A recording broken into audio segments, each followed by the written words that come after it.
ಮಧ್ಯಪ್ರಾಚ್ಯ ಯುದ್ಧದಿಂದ ಯಾವುದಾದರೂ ರಾಷ್ಟ್ರ ಧರ್ಮ ಸಂಕಟಕ್ಕೆ ಸಿಲುಕಿದ್ದರೆ ಅದು ಪಾಕಿಸ್ತಾನ. ಯಾಕೆಂದ್ರೆ ನೆರೆಯ ಇರಾನ್ ಸುಟ್ಟು ಬೂದಿಯಾಗುತ್ತಿರುವುದನ್ನ ನೋಡಲೂ ಆಗದೆ, ಯುದ್ಧ ಬೇಡ ಎಂದು ಅಮೆರಿಕ ಮತ್ತು ಇಸ್ರೇಲ್ಗೆ ಹೇಳುವಷ್ಟು ಧೈರ್ಯವೂ ಇಲ್ಲದೆ ಪಾಕಿಸ್ತಾನ ಅಕ್ಷರಶಃ ಒದ್ದಾಡುತ್ತಿದೆ. ಮಧ್ಯಪ್ರಾಚ್ಯದಲ್ಲಿ ತನ್ನ ಪ್ರಭಾವ ಉಳಿಸಿಕೊಳ್ಳುವ ಅನಿವಾರ್ಯತೆಗೆ ಸಿಲುಕಿರುವ ಪಾಕಿಸ್ತಾನ ಯುದ್ಧ ಭೂಮಿಗೆ ಇಳಿಯುವ ಬಗ್ಗೆ ಚಿಂತನೆ ನಡೆಸುತ್ತಿದೆ. ಆದರೆ ಯಾರ ಪರವಾಗಿ ಯುದ್ಧ ಮಾಡಬೇಕು ಎಂಬುದೇ ಪಾಕಿಸ್ತಾನಕ್ಕೆ ತಿಳಿಯದಾಗಿದೆ. ಇರಾನ್ ಪರವಾಗಿ ಯುದ್ಧ ಮಾಡಿದರೆ ಅಮೆರಿಕವನ್ನ ಎದುರಿಸುವ ಅನಿವಾರ್ಯತೆ, ಸೌದಿ ಅರೇಬಿಯಾ ಮೇಲೆ ದಾಳಿ ಮಾಡಿರುವ ಇರಾನ್ ವಿರುದ್ಧ ಬಂದೂಕು ಹೆಗಲೇರಿಸಿಕೊಂಡರೆ ಗೆಳೆತನ ಕಳೆದುಕೊಳ್ಳುವ ಭೀತಿ ಪಾಕಿಸ್ತಾನವನ್ನ ಹಿಂಡಿ ಹಿಪ್ಪೆ ಮಾಡುತ್ತಿದೆ. ಇದರ ಮೇಲೆ ನೆರೆ ರಾಷ್ಟ್ರಕ್ಕೆ ತೈಲ ಸಂಕಟ ಎದುರಾಗಿದ್ದು ಪೆಟ್ರೋಲ್ ಡೀಸೆಲ್ ಉಳಿಸಲು ವರ್ಕ್ ಫ್ರಮ್ ಹೋಮ್ ಆದೇಶ ಹೊರಡಿಸಲಾಗಿದೆ. ಒಂಟಿ ಕಣ್ಣಲ್ಲಿ ಅಳುತ್ತಿದೆ ಪಾಕಿಸ್ತಾನ, ಸಂಕಟ ಹೇಳಲಾಗದೆ ಭಾರಿ ಒದ್ದಾಟ. ಮಧ್ಯಪ್ರಾಚ್ಯದ ಪ್ರಸ್ತುತ ಬಿಕ್ಕಟ್ಟು ಪಾಕಿಸ್ತಾನವನ್ನ ಅಡಕತ್ತರಿಯಲ್ಲಿ ಸಿಲುಕಿಸಿದೆ. ಇರಾನ್ ಪರವಾಗಿ ನಿಲ್ಲುವ ಅನಿವಾರ್ಯತೆ ಮತ್ತು ಅಮೆರಿಕವನ್ನ ಎದುರು ಹಾಕಿಕೊಂಡರೆ ಸರ್ವನಾಶವಾಗುವ ಅಪಾಯ. ಪಾಕಿಸ್ತಾನದ ಪ್ರಧಾನಮಂತ್ರಿ ಶೆಹಬಾಜ್ ಶರೀಫ್ ಸರ್ಕಾರದ ನಿದ್ದೆಯನ್ನೇ ಹಾರಿಸಿದೆ. ಪಶ್ಚಿಮ ಏಷ್ಯಾದಲ್ಲಿ ನಡೆಯುತ್ತಿರುವ ಸಂಘರ್ಷ ಮತ್ತು ಹಾರ್ಮುಜ್ ಜಲಸಂಧಿಯ ದೀರ್ಘಕಾಲೀನ ಮುಚ್ಚುವಿಕೆಯ ಸಾಧ್ಯತೆಯು ಜಾಗತಿಕ ಇಂಧನ ಬೆಲೆಗಳಲ್ಲಿ ಏರಿಕೆಗೆ ಕಾರಣವಾಗಿದೆ. ಇದರ ನೇರ ಪರಿಣಾಮ ಈಗಾಗಲೇ ತೀವ್ರ ಹಣದ ಕೊರತೆಯಿಂದ ಬಳಲುತ್ತಿರುವ ಪಾಕಿಸ್ತಾನದ ಮೇಲೂ ಆಗುತ್ತಿದೆ. ಪಾಕಿಸ್ತಾನ ಈಗ ತನ್ನ ಇಂಧನವನ್ನ ಸಂರಕ್ಷಿಸಲು ಮತ್ತು ಮಾರುಕಟ್ಟೆಗಳನ್ನ ದೃಢವಾಗಿಡಲು ಹಲವು ಕ್ರಮಗಳನ್ನ ಕೈಗೊಳ್ಳಲು ಮುಂದಾಗಿದೆ. ಮಧ್ಯಪ್ರಾಚ್ಯದ ಸಂಘರ್ಷ ಪಾಕಿಸ್ತಾನಕ್ಕೆ ಅತ್ತ ದರಿ ಇತ್ತ ಪುಲಿ ಎಂಬಂತಹ ಸನ್ನಿವೇಶವನ್ನ ಸೃಷ್ಟಿಸಿದೆ.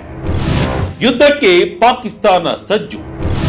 ಯಾರ ಪರವಾಗಿ ನಿಲ್ಲುತ್ತೆ ಹೌದು, ಪಾಕಿಸ್ತಾನವು ಪ್ರಸ್ತುತ ಮಧ್ಯಪ್ರಾಚ್ಯದ ಯುದ್ಧದಲ್ಲಿ ಎಂಟ್ರಿ ಕೊಡಲೇಬೇಕಾದ ಒತ್ತಡವನ್ನು ಎದುರಿಸುತ್ತಿದೆ. ಸೌದಿ ಅರೇಬಿಯಾ ಮೇಲೆ ಇರಾನ್ ಡ್ರೋನ್ ದಾಳಿ ಮಾಡಿದ್ದು 2025ರಲ್ಲಿ ಮಾಡಿಕೊಂಡ ರಕ್ಷಣಾ ಒಪ್ಪಂದದಂತೆ ಪಾಕಿಸ್ತಾನ ಈಗ ಸೌದಿ ಅರೇಬಿಯಾ ಪರವಾಗಿ ಯುದ್ಧ ಮಾಡುವ ಅನಿವಾರ್ಯತೆಗೆ ಸಿಲುಕಿದೆ.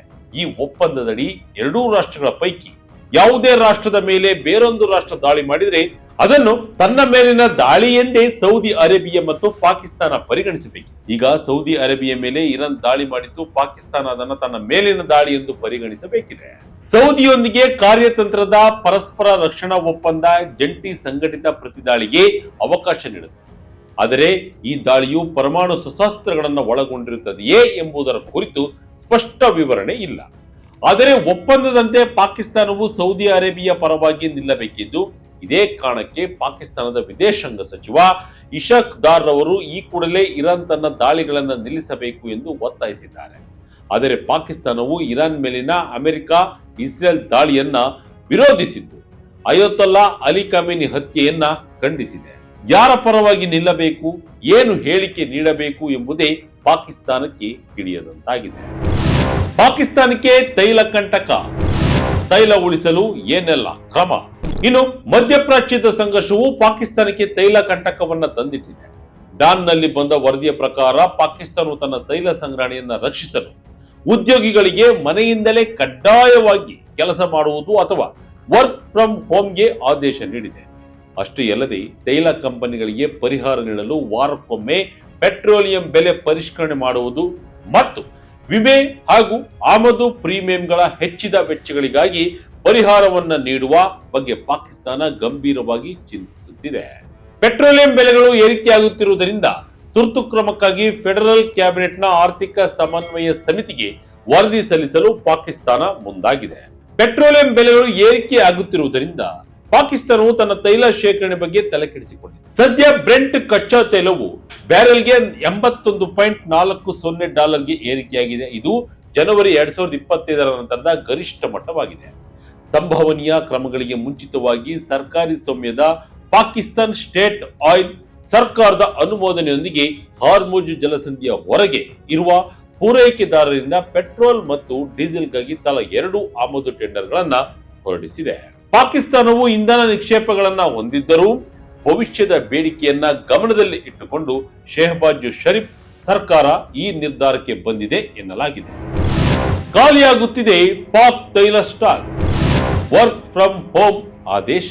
ಪಾಕಿಸ್ತಾನವು ತಲಾ 5 ಲಕ್ಷ ಟನ್ಗಳಿಗಿಂತ ಹೆಚ್ಚು ಪೆಟ್ರೋಲ್ ಮತ್ತು ಡೀಸೆಲ್ ಸ್ಟಾಕ್ ನಲ್ಲಿ ಹೊಂದಿದೆ. ಇದು ಕ್ರಮವಾಗಿ ಸುಮಾರು 26 ದಿನಗಳು ಮತ್ತು 25 ದಿನಗಳ ಬಳಕೆಯನ್ನ ಪೂರೈಸಲು ಸಾಕು. ಆದರೆ ಡೀಸೆಲ್ ಸರಬರಾಜುಗಳು ಪೆಟ್ರೋಲ್ಗಿಂತ ಹೆಚ್ಚಿನ ಅಪಾಯಗಳನ್ನ ಎದುರಿಸಲಿವೆ ಎಂದು ಅಧಿಕಾರಿಗಳು ಎಚ್ಚರಿಸಿದ್ದಾರೆ. ಇಸ್ಲಾಮಾಬಾದ್ ಈಗಾಗಲೇ ಸೌದಿ ಅರೇಬಿಯಾವನ್ನ ಪರ್ಯಾಯ ಕೆಂಪು ಸಮುದ್ರ ಮಾರ್ಗದ ಮೂಲಕ ಭವಿಷ್ಯದ ತೈಲ ಸಾಗಣೆಯನ್ನ ಸಾಗಿಸುವಂತೆ ಮನವಿಯನ್ನ ಮಾಡಿದೆ.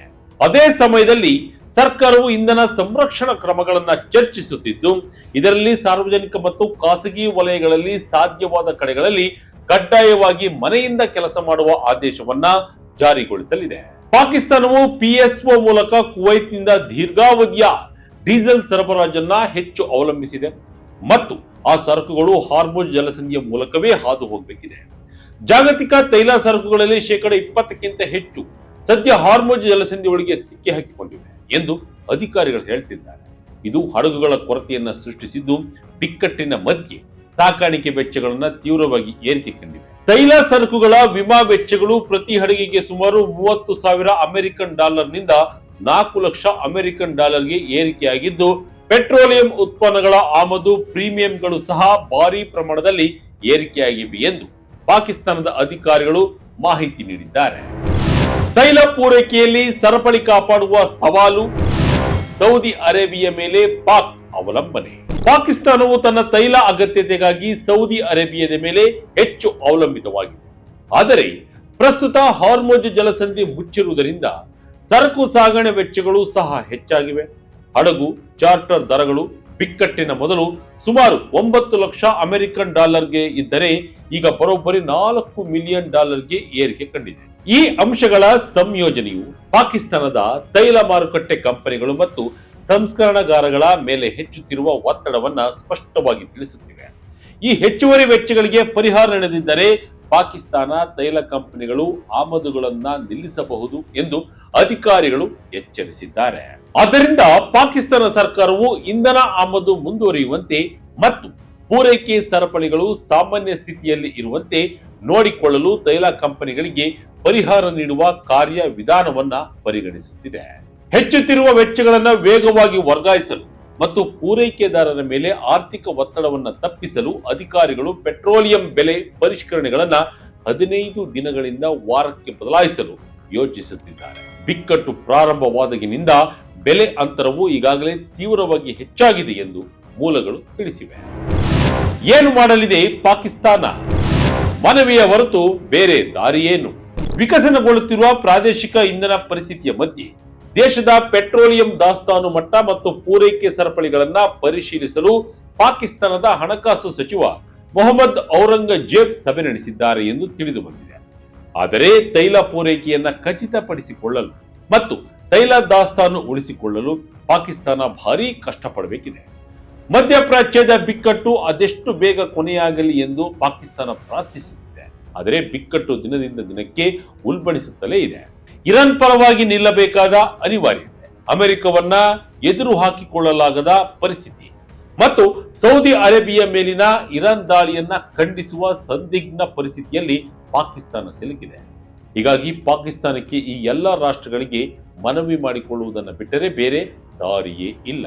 ಪಾಕಿಸ್ತಾನವು ಇರಾನ್ ಮೇಲಿನ ಅಮೆರಿಕ ಇಸ್ರೇಲ್ ಜಂಟಿ ಸೇನಾ ಕಾರ್ಯಾಚರಣೆಯನ್ನ ಖಂಡಿಸಿದೆ. ಇರಾನ್ ಸರ್ವೋಚ್ಚ ನಾಯಕ ಅಯತೊಲ್ಲಾ ಅಲಿ ಖಮೇನಿ ಹತ್ಯೆಯನ್ನ ದುರದೃಷ್ಟಕರ ಎಂದು ಕರೆದಿದೆ.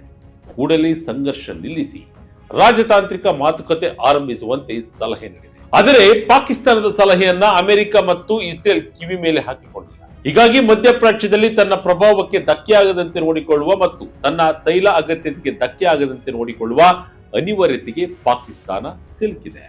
ಇದಾಗಿತ್ತು ಈ ಕ್ಷಣದ ಇಂಟ್ರೆಸ್ಟಿಂಗ್ ಸ್ಟೋರಿ. ಇದೇ ರೀತಿಯ ಸ್ಟೋರಿಗಾಗಿ Vijaya Karnataka website, YouTube page, Facebook page follow ಮಾಡ್ತಾ ಇರಿ. ಧನ್ಯವಾದ.